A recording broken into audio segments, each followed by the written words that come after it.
Welcome to the St. Mark Discipleship Tour. This morning and over the coming weeks, we will catch a glimpse at some of our own folks, the people who sit beside us in the pews on Sunday morning and join us on our weekly activities.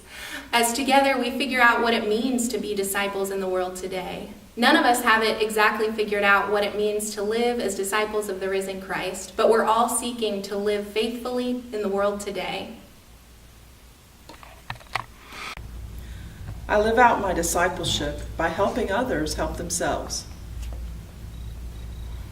Discipleship for me is helping others, meeting the needs of others, doing so with love and doing so where they are. To me, discipleship is a way of life. It's a heart condition, the way you live your life and the way you treat others. Discipleship to me is when God nudges us to do His work.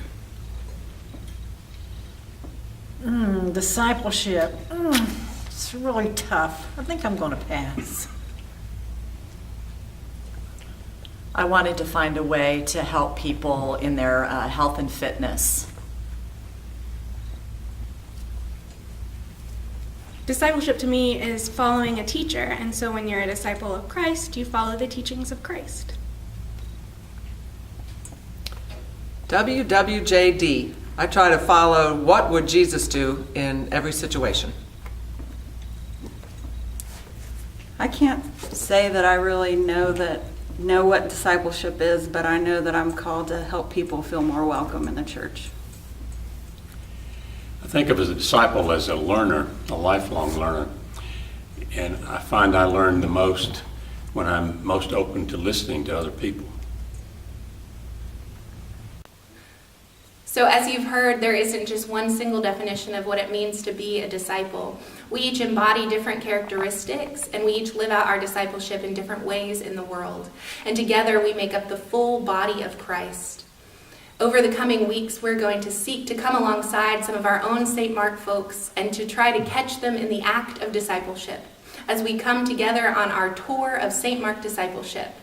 The first stop on our tour is right here at St. Mark.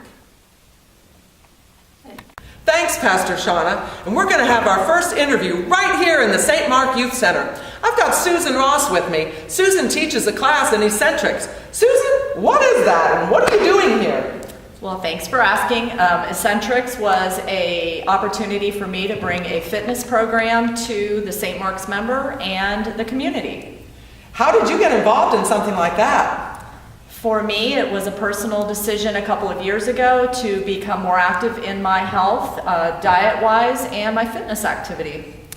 Eccentrics sounds really hard. What does that involve?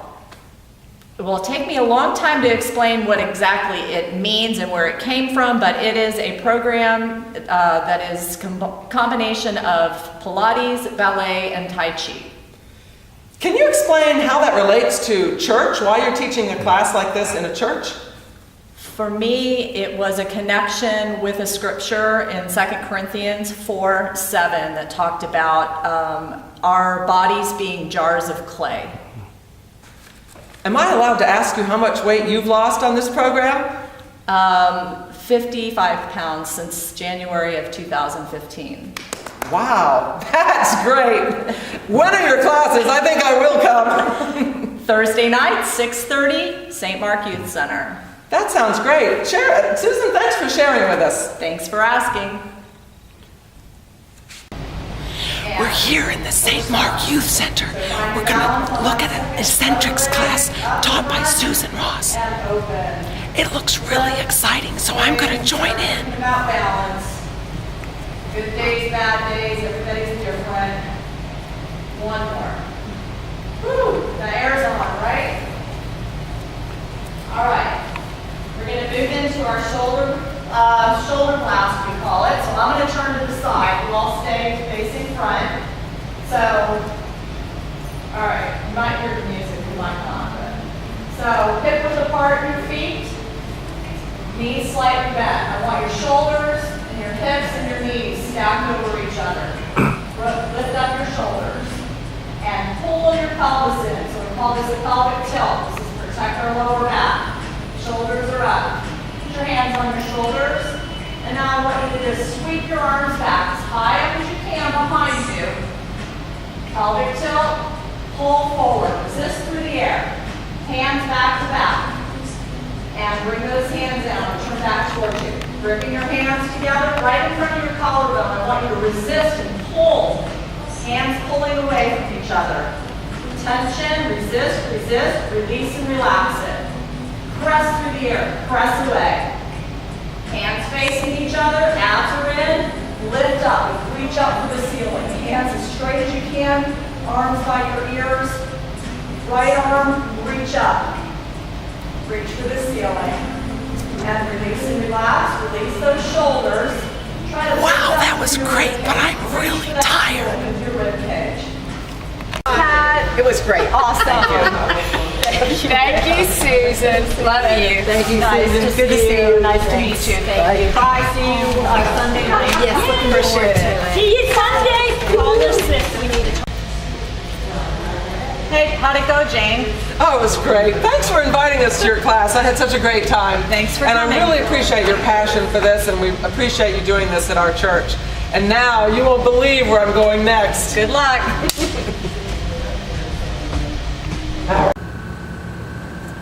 Okay, this is so much fun. We're off to our next destination on the Discipleship Tour. We're going to Our Daily Rest to see Lauren Richardson. See you there.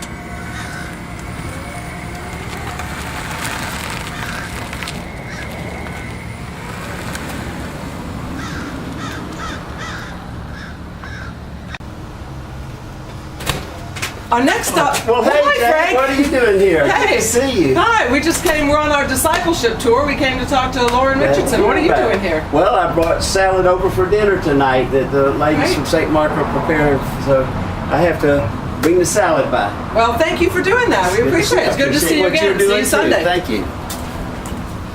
Welcome to our next stop on the discipleship tour. It's so great to see other St. Mark people here. We're going to go in and talk to Lauren Richardson, who's the director at Our Daily Rest, and she's also a St. Mark disciple. Let's catch her in the act of discipleship.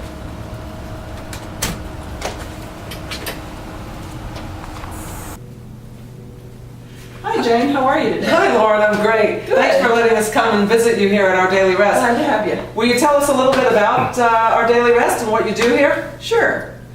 We generally are working with homeless individuals who are looking to work and make their way back to self-sufficiency. So there are homeless people here in Oconee County? Oh yes, there are a lot of homeless people here in Oconee County.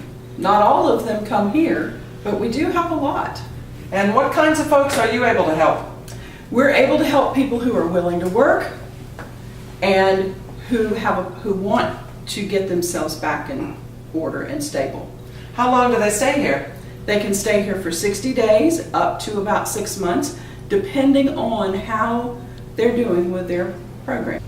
And what is it that makes this a special ministry for you, or that makes you feel called to be a disciple here at Our Daily Rest? Well, Jane, I'll be real honest with you. For many years, I felt a call to serve. Okay. And like most people, I thought, oh no, I'm going to end up, in a hut in Africa with a dirt floor or something. And no plumbing. And no plumbing. But I kept serving. I did what I was taught to do. I served on a lot of committees. I sang in choirs. And had the opportunity to do that in a lot of different places and a lot of different churches through the years. I took this job because I'd come to back to my community where I'm from. I wanted to give back, and I thought it would be an interesting job. What I discovered was that all that time God was saying, okay, I've got my eye on you. He was preparing me with experiences that would help me do this job. And it takes everything I've ever learned, everything I've ever experienced, every place I've ever been to do the needed. Okay. Before I came in to see you, I ran into Frank outside. Yeah. And I just wondered, do you see a lot of St. Mark people here? Are St. Mark people involved? How are they involved? Yes, we do. We see a good many St. Mark people. As a matter of fact, the first Thursday of every month, the church ladies come and do dinner. That's today. That's today. What are we having? Here tonight? I don't know what we're having. They don't tell me that. So That's good. I can't plan to be here every time. But it is the Thursday morning Bible study where all of this started, and they have been faithful volunteers here, I think, for the entire 8 years we've been open. They've been providing a meal once a month. Wow. We have other Sunday school classes that'll come and do a dinner occasionally. We have other Sunday school classes that provide a donation regularly. Just all kinds of ways that St. Mark's people are involved. Yes. You know, I would love to take a tour. Is that something we could do? Absolutely. Come on. All right, great.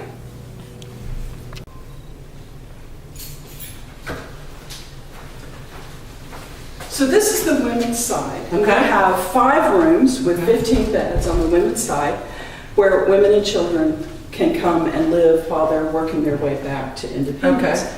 What's in here? That's a lot of stuff. Yes, it is. It's the generosity of our community. Okay. The idea behind our program is so that people have no excuse for saving money. We want to provide them with the things they need on a daily basis so that they don't need to go find those things. You should see it in there. There's clothes and all kinds of stuff for people's, like for a kitchen or to help them get started in an apartment. That's great.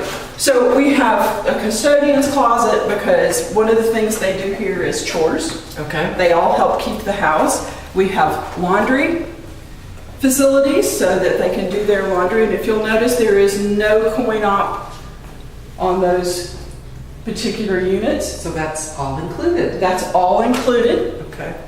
We have snack kitchens on both sides so that they can make their lunch or their dinner, or not their dinner, but their breakfast. And then we have back here our dining facility where our volunteers, like the church ladies, will come and cook dinner and everybody eats together. All right, so this is our dining hall and our kitchen. Okay. And so, for instance, tonight the church ladies will come in. Okay. And let's go back this way. All right. And they will use our kitchen probably to finish cooking their meal. Okay. And we have a great deal for that because if you cook in our kitchen, then we'll clean up afterwards. I like that deal. And if you'd like to look and see, it's a nice professional kitchen. Wow. And it's a good story. Serve from right here? Serve from right here. The gate rolls up and people come around.